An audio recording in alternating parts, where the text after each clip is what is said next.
Doctor గారు, గాయత్రి ఇలా అడుగుతున్నారండి. మాకు 3 నెలలు నిండిన పాప ఉంది. పాప ఈ మధ్య ఎప్పుడూ కదులుతూ బాగా ఏడుస్తూ ఉంది.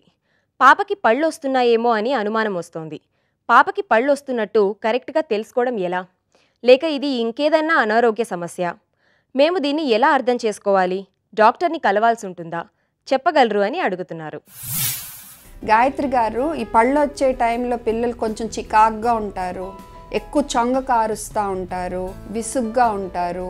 కొంతమందికి మీరు విరోచనాలు చూడొచ్చు. అది మెయిన్, ఎందుకంటే అదే టైంలో మనం కొత్త కొత్త ఆహారాలు పెడతాం కదా, దానివల్ల వస్తాయి. కాకపోతే అందరూ పళ్ళు రావటం వల్ల విరోచనాలు వస్తాయి అనుకుంటారు. ఈ పళ్ళు వచ్చే టైంలో చిరాకుగా ఉన్నప్పుడు కొంచెం ఏదన్నా నవల్టాక్ ఇస్తే వాళ్ళకి చిరాకు తగ్గుద్ది. మరీ ఇబ్బంది పడుతుంటే మటుకు ఒకసారి మీరు డాక్టర్ని సంప్రదిస్తే మంచిది.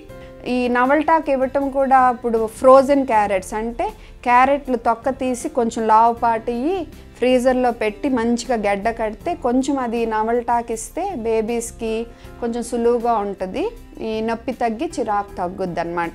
మరీ సన్నవి ఇవ్వకూడదు. సన్నవి ఇచ్చారనుకోండి, పొరపాటున కొరికేస్తే అది గొంతుకు అడ్డం పడవచ్చు.